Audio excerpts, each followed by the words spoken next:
বিওল্যাপের নতুন ভার্সন 8.67 যেটা গতকাল রাতে আপডেট হয়েছে, সেই আপডেটে নতুন ফিচার্স যোগ হয়েছে। এই mapping of electors with previous SIR, এখানে ক্লিক করলে দেখবেন দুটো অপশন চলে আসছে। আগে কিন্তু এরকম অপশন আসতো না, ডাইরেক্ট খুলে যেত। প্রথমটা হচ্ছে map elector with previous SIR. এখানে ক্লিক করলে আপনারা বুঝতে পারবেন আপনার বুথের যারা যারা 2002-এর সঙ্গে 2025-এর মিল ছিল তাদেরকে এরকম ম্যাপ করা হয়েছে। যেগুলো সাদা দেখতে পাচ্ছেন ওগুলো আন্ডার এজ, অর্থাৎ 40-এর কম, তাদের নাম 2002-এর লিস্টে নেই। এবার এটা তার ক্ষেত্রে ছিল, এটা আমরা করেছি এবং প্রোজেনি কীভাবে তৈরি করতে হয়, কীভাবে অ্যাড করতে হয়, কীভাবে ডিলিট করতে হয় আমরা শিখেছি আগের ভিডিওতে। এবার নতুন যেটা অপশান আসছে নিচের দিকে দেখুন, মার্ক ইলেক্টর ফর সেলফ। এটা কার কার ক্ষেত্রে প্রযোজ্য হবে একটু ভালো করে শুনে নিই আমরা, যেটা বুঝতে পারলাম আর কি একটু হালকা এটা থেকে। 1 নম্বর, এখানে অ্যাড করা যাবে তাদের যাদের বাবা মা মারা গেছে। 2002-এর লিস্টে ছিল কিন্তু বাবা মা মারা গেছে বর্তমানে, এই 2025-এর লিস্টে নেই। অর্থাৎ লোকটা আছে, এলাকায় বসবাস করছে, কিন্তু 2002-এর লিস্টে তার বাবা মার নাম আছে। তাহলে যেহেতু বর্তমান লিস্টে বাবা মার নাম নাই, আমরা তাকে কিন্তু অ্যাড করতে পারছিলাম না। একটা উদাহরণস্বরূপ বলছি, এই যে রহিদা খাতুন যেরকম আছে, রহিদা খাতুনের বাবার নাম চৈমুদ্দিন, তার মা মারা গেছে, বাবা মারা গেছে, তাকে আমি তার পরিবারে অ্যাড করতে পারছিলাম না। কেন? 25-এর লিস্টে নাম নাই, তার মানে ওই অপশনে পাবেন না। তাহলে এই নতুন অপশনটা দিয়েছে।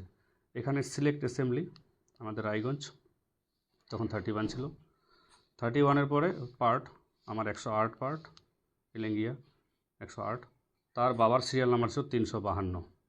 352 যখন সার্চ করলাম দেখেন এই চয়মুদ্দিন তার বাবা। তাহলে এটা কিন্তু 2002 থেকে আমাকে দিল। এবার আমরা করব কি, এখানে অপশন ক্রিয়েট করব। মানে এই যে রহিদা, সে এই চৈমুদ্দিনের কে হয়? মেয়ে, এই ডটার, এই অ্যাড করে দিলাম। তাহলে এই মহিলা যেটা আছে রহিদা, সে কিন্তু দেখবেন এই যে রহিদা সবুজ হয়ে গেছে, অর্থাৎ সে কিন্তু প্রয়োজনীয়তে অ্যাড হয়ে গেল। এটা একটা সিস্টেম। আর কি করা যেতে পারে? ধরে নেন কোনো একটা লোক অন্য কোনো এলাকা থেকে আসছে আপনার গ্রামে বা আপনার এলাকায়, ওখান থেকে শিফটেড হয়ে, তারও কিন্তু বাবা মার নাম আমার এই অ্যাপে দেখা যাবে না। তাহলে ওই ক্ষেত্রে ওই লোকটা যে পৃষ্ঠাটা নিয়ে আসবে, পেজটা আগের পুরনো ঠিকানা থেকে 2002 সালের লিস্টে, তারও নামটা কিন্তু এখানে অ্যাড করা যাবে। তাহলে আরেকটা দেখাচ্ছি এরমই জিনিস। তাহলে 1 নম্বর অপশন যেটা বললাম, যাদের বাবা মা মারা গেছে তাদের, বাবা মা মারা গেলে তাদের এটা হবে।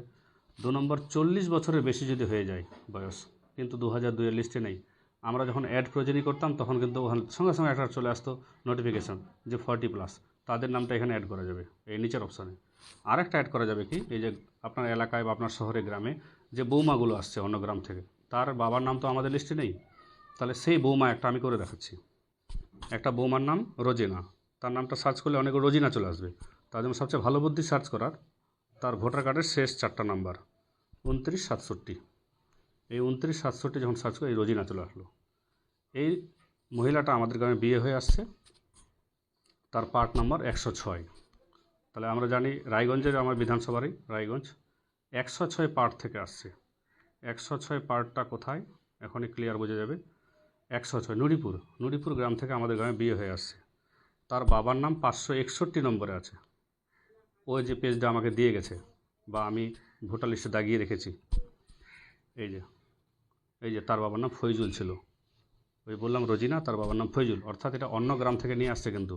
তাহলে ওকেও অ্যাড করা যাবে এখানে, এই যে সিলেক্ট, তাহলে সে হচ্ছে ডটার, ডটার করলাম, এভাবে অ্যাড করে যাবো। দেখবেন এবার এই রোজিনা যেটা আছে, রোজিনাটা কিন্তু সবুজ হয়ে গেছে। এই রোজিনা দেখেন এখনই এই রোজিনাও সবুজ হয়ে, অর্থাৎ ম্যাপ হয়ে গেল। এভাবে ম্যাপ করতে পারেন। তাহলে অপশানগুলো বলে দিচ্ছি কার কার হবে এখানে।